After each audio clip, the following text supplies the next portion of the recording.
pagkain galing sa ibang bansa? Chicken biryani, money back guarantee.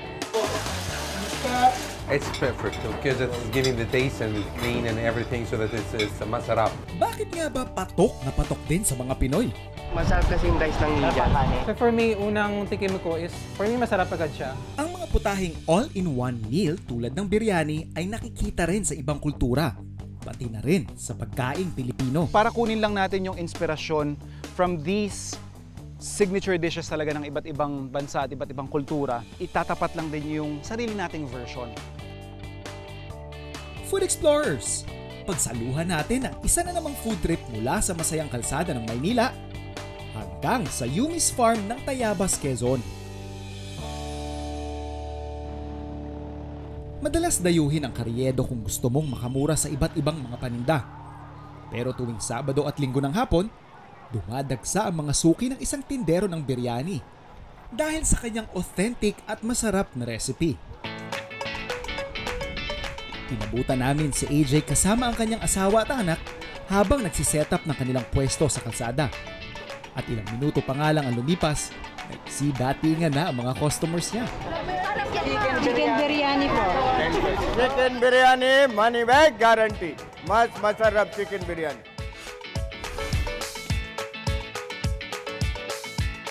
I need first the chicken.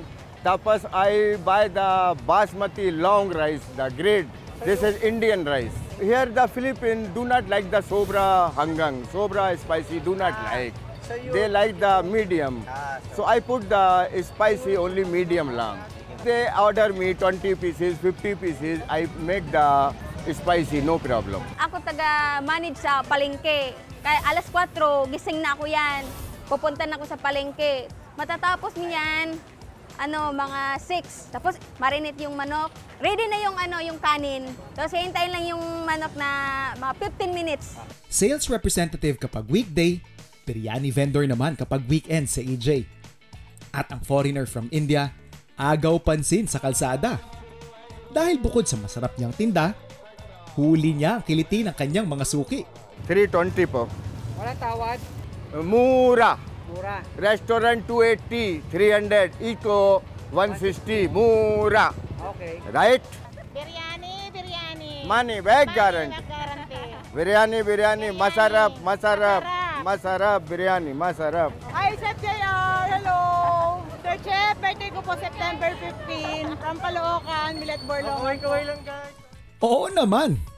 Happy birthday Millet Borlongan! Happy eating na rin! Samantala, marami rin kaming nakilala na first time makatikim ng biryani ni AJ. Yung biryani niya masarap, guys. Natakam daw kasi sila nang mapanood ang mga vloggers na nag-shoot na rito. Sa YouTube po nakikita ko po. Nakita mo sa akin. So ang binili mo ngayon ay? 3 empanada. Masarap kasi yung rice ng India. Mahilig kayo sa biryani talaga? Oo, kasi galing ako ng abroad eh. Okay. Saan kayo Saudi. sa kayong trabaho? Sa Saudi. Chicken biryani, konti lang! Chicken biryani. 160 po. Salamat po. Maraming salamat po. Nakahiligan natin ang lasa ng biryani. Marahil na rin sa katotohanang marami tayong mga putahe na katulad nito. Marami tayong mga one-pot rice dish na talaga namang kilalang-kilala sa buong mundo. Iba't ibang kultura, merong kanya-kanyang masasarap na talaga namang comfort food. Meron tayo dyan yung mga paella, sa ibang bansa naman, biryani. And siguro para kunin lang natin yung inspirasyon from these signature dishes talaga ng iba't ibang bansa at iba't ibang kultura, itatapat lang din yung sarili nating version. Nagawa lang tayo ng lugaw. Napaka-basic, napaka-humble na dish. Pero sisiksikan natin na kung anong mga spices, anong panggisa na available dito sa kanilang farm. So meron tayo ditong luya. Talupan lang natin yan. Ito yung bago nating harvest na luyang dilaw.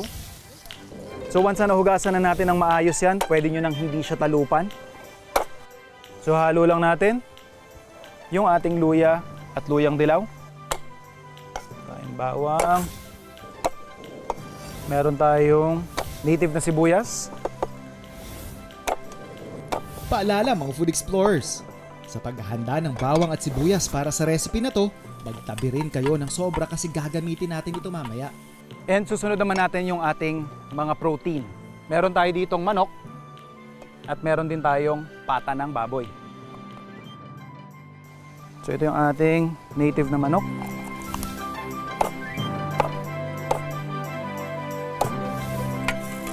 So okay na yung combination ng ating turmeric or luyang dilaw at saka yung ginger. Pwede na natin ilagay pa yung ibang panggisa natin. So lalagay lang natin yung dark meat ng ating manok. So nandyan yung leg quarter. Ayan o. Yung ganong amoy, solid na agad eh. Then for more fat, lagyan din natin siya ng sliced na pata.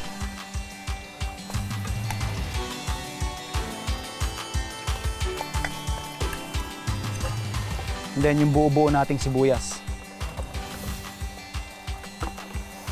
Pati na rin yung bawang.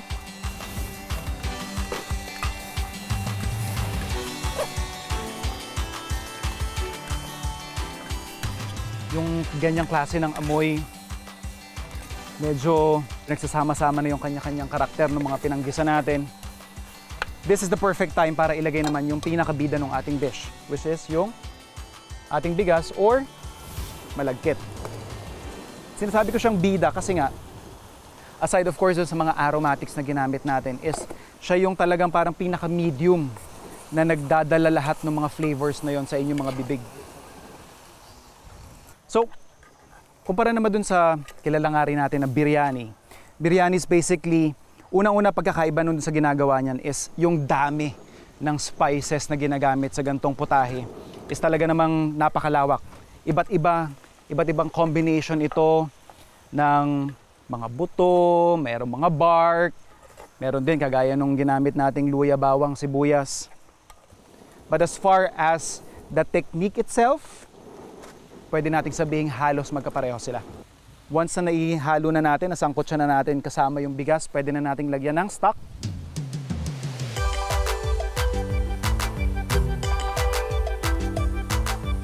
And at this point, maglalagay na tayo ng patis, konting asin, at paminta.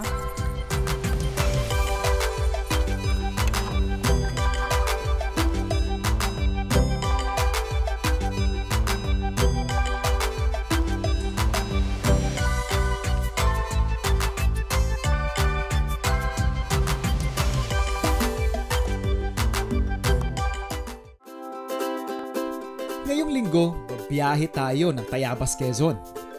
Dito sa paanan ng Mount Banahaw, magluluto tayo sa Yumis Farm. Isang organic farm na puntahan din ng mga turistang gustong maka-experience ng farm staycation. Sinamahan ako ni Miss Alicia Valdoria sa pamimitas ng ingredients sa putahing ihahain ko mamaya.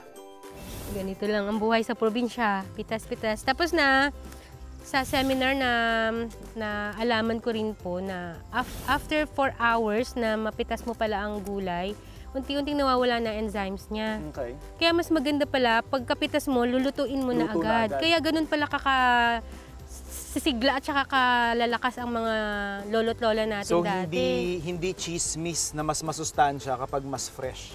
Opo, hindi siya fake news. Hindi siya fake news. Hindi. Uy, tinan mo, di ba? Ang gagawin natin dito, ma'am, kasi kadalasan, kasi pag nabibili natin to sa grocery, wala naman na ito. Pero ang hindi kasi nila alam, ito mismo, nakakain din. Ah, talaga? Yes po. Masustansya Ayan, din may ito, natutunan ma'am. ako. May natutunan akong bago kay chef. Parang ganun din lang din po yung dahon niya. Sa juice, pwede rin sama to? Pwede rin po. Total, naturally grown, organic naman yung prosesong ginamit ninyo. Ay, oo nga. Yeah. Masarap din siya. Yeah. Ito, pupusta ako kahit saang hotel ka pumunta. Lalong-lalo na pag may mga weddings, debut, mga special occasions, meron sa menu o sa mga options na yan, ang carrot soup. Main ingredient natin, yung ating carrots. So when you're doing your carrot soup, tip ko lang sa inyo is huwag ninyong babalatan.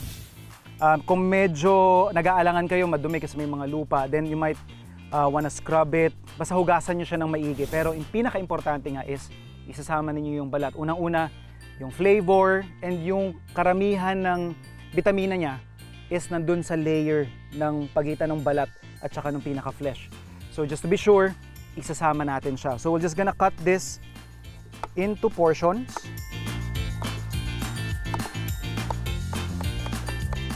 Parang pinaka-extender lang din natin, nagamit din tayo ng sweet potato. Actually, kahit anong root crop, pwede ninyong gawing parang pinaka-extender o pamparami doon sa ating soup.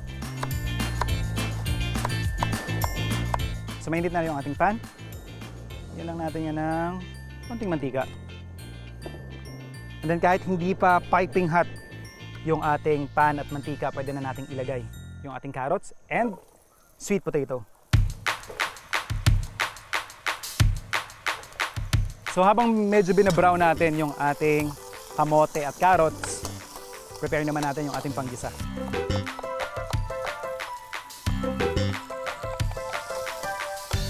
Lalagay ko na rin yung ating luyang dilaw.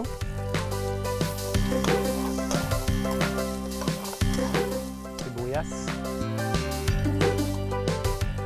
Tsaka yung ating bawang.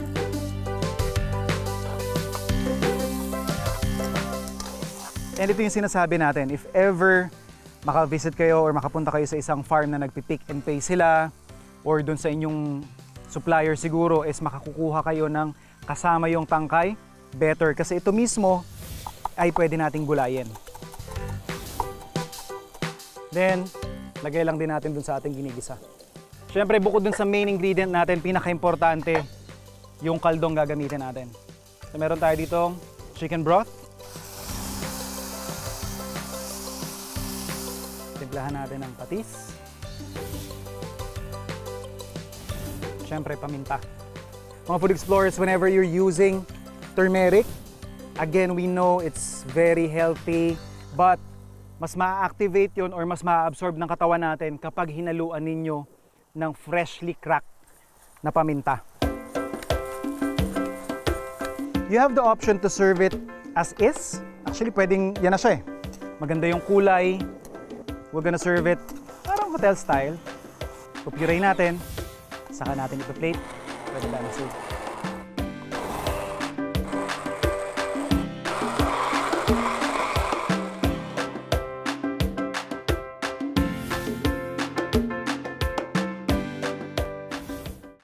Sumugod kami ulit ng Maynila para tikman ang bestseller ng kanilang Biryani King, Abdullah Dawood.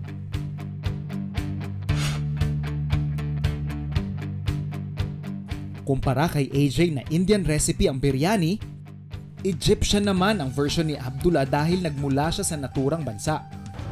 Egyptian biryani, Rajib basmati rice 100%, all the ingredients from Arab country, the quality number one. I cook in my biryani by my own way, different any kind for biryani in here. You must love what you're doing. You must have good taste. But Biryani King different any biryani in here and anywhere in the world. Dating nagtitinda sa kalsada si Abdullah. Bunga ng kanyang pagsusumikap, nakapagpundar na siya ng maliit na restaurant ngayon. Hindi naglaon, dumami ang kanyang mga suki. Kami yung unang nag-vlog sa kanya. After that, the rest is history na. So, iba't ibang vloggers na yung nagpunta. Since yun nga, medyo familiar ako sa pagkain ng Middle Eastern kasi nagtrabaho ako before sa Middle East. So for me, unang tikim ko is, for me masarap agad siya. Especially if you will consider, 100 pesos lang siya. So if you'll compare sa iba, medyo mahal yung chicken biryani, no? And then yung soft yung chicken niya, tamang-tama lang yung timpla ng biryani. So perfect siya para sa akin for 100 pesos. So I was happy kahit paano kasi I think nagustuhan ng mga viewers yung vlog ko kay Biryani King. And eventually, nagpuntahan sila. So yun nga, nag-trending na. Mula food vloggers, hanggang sa mismong ambassador ng Egypt dito sa Pilipinas. It's perfect because it's giving the taste and it's clean and everything so that it's masarap.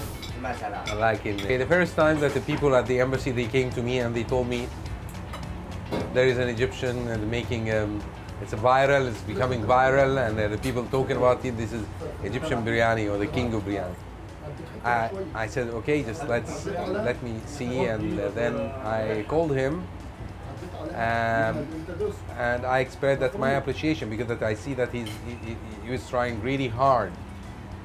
And we kept being in contact with him over the past few months, and we were really happy to see that he moved from just a table in the street just to go to have a place. And I hope that next time that will be a larger place with more tables, because he deserves so. I'm really happy, of course. I'm really happy because I expected so, because that even when I invite high dignitaries of the Philippines to the residence, I introduce them some Egyptian food, and I find the reaction is good. So that yes, this food is quality. I love it.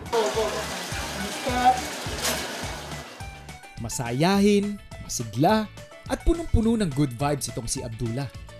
Kaya naaaliw ding bumalik ang mga nagiging customers niya.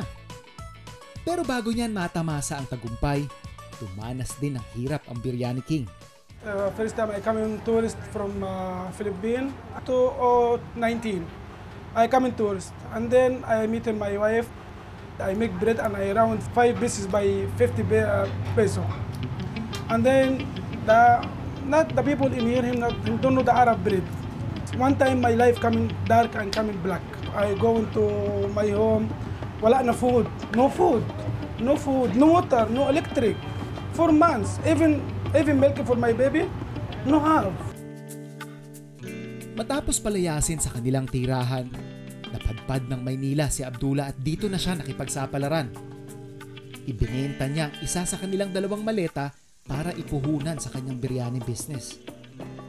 500 peso, I go into some Arab grocery here, we buy 2 kilo rice, and she go into the store, buy 1 kilo chicken. And we cooking. If we not sell, I will eat, and then I will share. We cooking, and she post in the Facebook. One time, I find the customer coming. We sell 7 order. Next day, I cooking. The customer calling me order. My plan 3 kilo. This day, I buy 5 kilo rice. Wow. I make more than 30 order or 40 order. I go and I make 25 order, and I go in this court. I say biryani 100. One day, only 30 minutes, I finish 25 taps. I go back again. Wow. 30 minutes, I finish, I make another 30 taps. Dahil na rin sa dinanas niyang hirap, sinisikap ni Abdullah na tumulong naman sa iba pa sa pamamagitan ng pagpapakain ng libre sa mga kabarangay niya. I make 100 order for the poor people in the road. This free. Yeah, 100, because I promise my God, I am Muslim. I say if I have good blessing, I will make every Friday 100 order free for the people. If I have another franchise, I will make 1 day free for all the poor people. Tulad ng Egyptian biryani ni Abdullah, mapapasarap mo rin ang kahit anong putahe na iluluto mo gamit ang iba't ibang spices. Dito sa Yumi's Farm, ipapakita ko sa inyo kung paano. Bilang kusinero, isa sa mga highlight talaga ng trabaho namin is kapag nakaka-handle kami ng mga prime na ingredients. Isa na dyan is yung tomahawk. Although kadalasan pag sinabi kasi nating tomahawk, automatic yan baka yung pinag-uusapan natin dyan. But pwede nyo ring i-apply yung cut na yan sa ating baboy. So basically kapag baka yung pinag-uusapan natin, ang pinamakikita mo dito is yung rib eye na steak. Pero pag sa baboy, ito kasi yan, ito yung pork belly, ito yung belly, ito yung tinatawag nating pork loin. So yun yung pork chop natin na may buto. Ngayon magiging tomahawk yan kasi imbis na tanggalin natin yung pork loin sa kanyang buto, is isasama natin. Parang pinaka-handle niya, parang tomahawk. Yung mga rib bones na yan. So, paprep lang natin siya. I-French natin siya. Basically, it means i-expose natin yung buto. Yan. So, kakat lang natin yan. And then, tatanggalin natin yung matitira.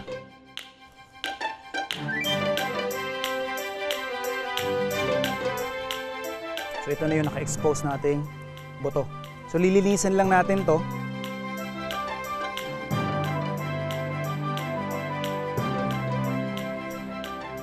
So after nating malinis yung lahat ng pwede ninyo matanggal doon sa buto, pwede na natin tong, actually pwede nyo tong i-slice na per portion, pero dahil madaling ma-overcook ang ating pork loin, isi-sear ko muna siya sa ating griller bago ko siya patungan ng mga pampalasa. Ang mangyayari kasi dito, kapag kinat na natin siya ngayon, medyo loose dahil room temperature yung karne, mahirap natin makuha yung magagandang cut. Whereas kapag medyo na-sear na natin siya, so nagta-tighten na ng kaunti yung meat, saka natin ika-cut into portions at papahiran ng ating rub.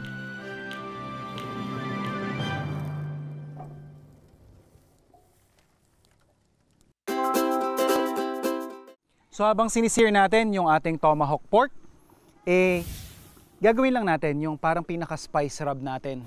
Which is, mostly you would see these kinds of combinations sa mga Indian cuisine.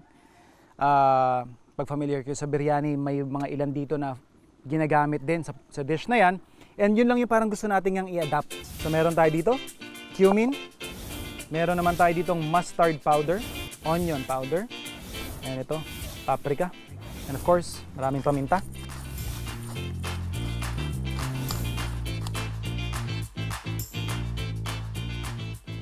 So meron na tayong magandang sear. Medyo nag-brown ng kaunti yung itong side ng ating ribs. Ito nga yung pork loin natin. So pwede na natin siyang i-cut into portions.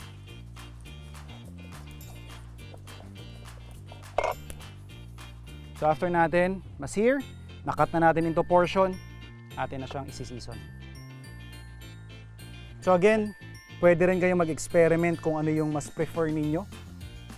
So just be very generous with your seasoning. Tayo lang natin maging ready yung ating griller. Salang na natin to.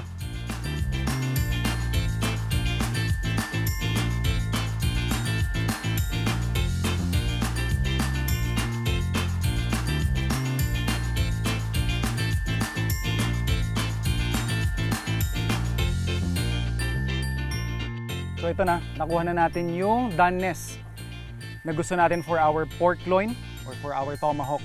Now for pork loin specifically, what we should be aiming there is yung medium well na doneness. Basically parang may shade ito ng very light pink.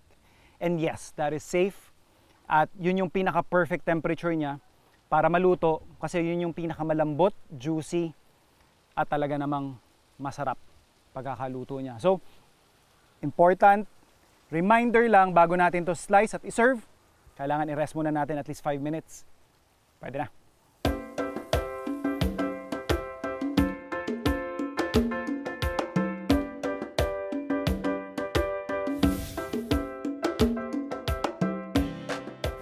Tikman natin yung carrot natin, carrot soup.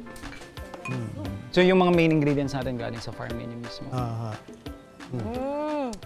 Diba? Sarap. Nangingibabaw yung turmeric. Lasang-lasa yung turmeric. Pero nandun pa rin. Naroon pa rin ano ng carrots niya. Naroon pa rin. Pati yung texture, chef. Yes po.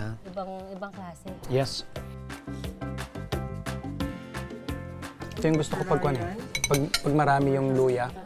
Yung parang may mentol ka sa lalamunan.